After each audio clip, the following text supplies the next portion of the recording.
All right, we're starting in on some more, oops, sorry about the shadow, some more dry pour. I've got this I poured last year, and I left the rebar hanging out. And I've done it a couple times where I just end up splicing in dry pour to hard, and it does end up getting a little bit of a crack in it, which is fine. Confident still with the rebar in there, it's going to be holding all together nice and tight. And if I got to take my diamond grinder and just grind down a little bit in a spot and put some, I've got some really good concrete wall patch, and I use that on concrete, and it works really well. So that's not a big deal. But I'm just turning the corner here. Got my first set of forms kind of popped in here just to give myself some elevations, and get these first couple started in here.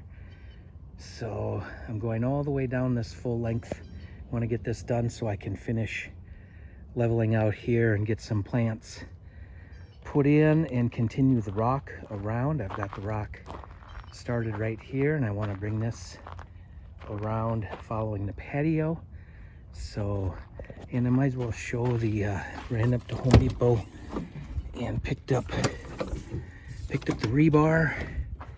I'm gonna need some more forms. So what I do is I take 8-inch lap siding and rip it in half, and that gives me two 12-foot by 4-inch forms that I can use. That works out pretty good. And I've got 18 bags of Quikrete here. That's what I calculated that I will need, because I'm going 4 inches thick and 6 inches wide.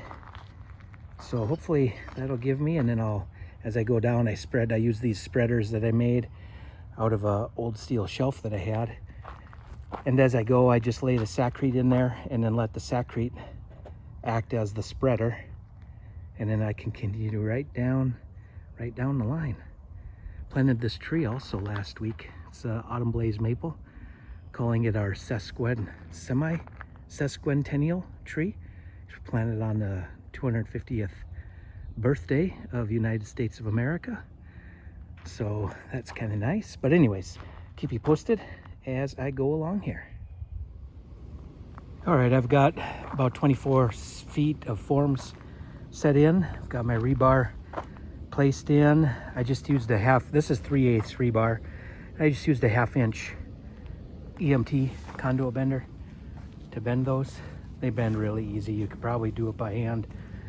Yeah, I just laid the rebar in there, and then I'll fine tune the straightness. I've got a string on here. You may have seen that a little bit ago.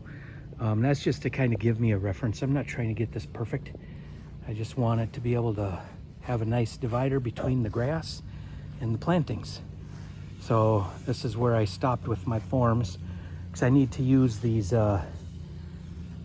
spacers that I have. I need to pull those out, so I'll get all of the Quikrete put in this part, and then I'll start going to this next 24 to 30 feet. It's 52 feet long. That's how much length we've got here.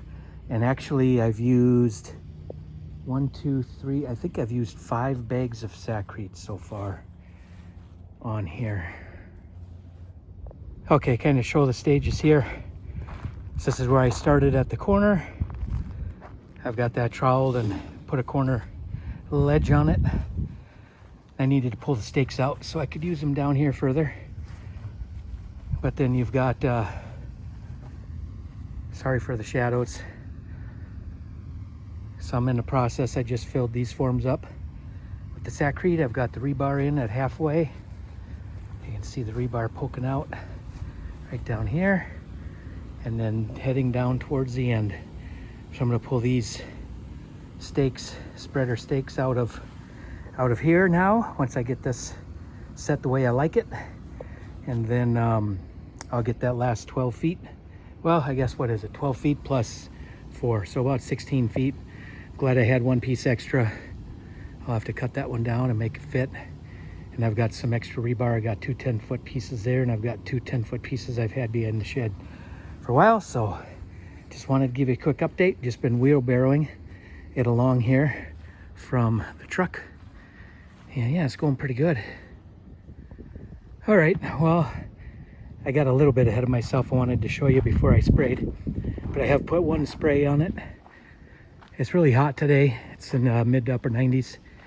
So I think it is turning out pretty good. I've got, like I said, one spray. Sprayed about 4 or 5 more times, probably 5 more times. Sporadically with the heat, probably every 15 minutes because it dries out pretty quick. But I think it came out pretty good. It's not perfect. You know, if I wanted it perfect, I would have set up lasers and more strings, and it does go downhill. So that's good.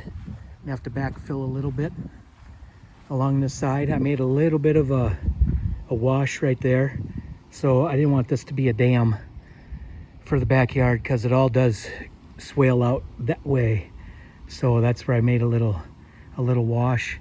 And I'll be building all of this up over here so the water will have a place. That's our low spot in the lot right over there, and goes out to the street from there. So yeah, like I said, I'll get some more sprays on it, and then tomorrow I'll probably peel the forms off. If it all looks good, we'll have another look. All right, here we go, day number 2. I've got the forms pulled out. Got a little chipping here and there when I pulled them out, and I just didn't take the time that I had taken on my other portions that I did, but it's all right. I'm happy with it. I actually might take the diamond grinder to a couple spots and just see how that does once it's hardened up really good. But no, I walk on it just fine. I have the rocks in here, landscape rocks. Just going to continue with those maple granite or mountain granite right on down here. Get a couple bushes planted here along the patio, and boy, you can't beat this view out the back. Don't know if I'll be able to zoom in on it, but yep, there you go. That's Long's Peak and Mount Meeker, right by Rocky Mountain National Park. There I've got the shed that I built a couple years ago, but I've got concrete edging all around. Done the same thing, the dry pour, gone all the way around.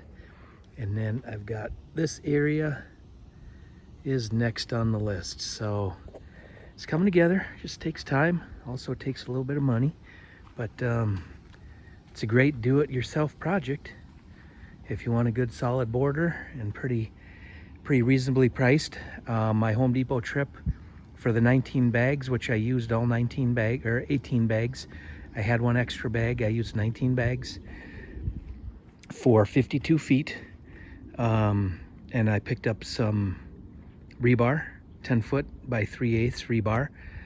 I used the 4-inch, that's that siding, lap siding, 8-inch by 12 foot. I ripped in half to get 4-inch forms.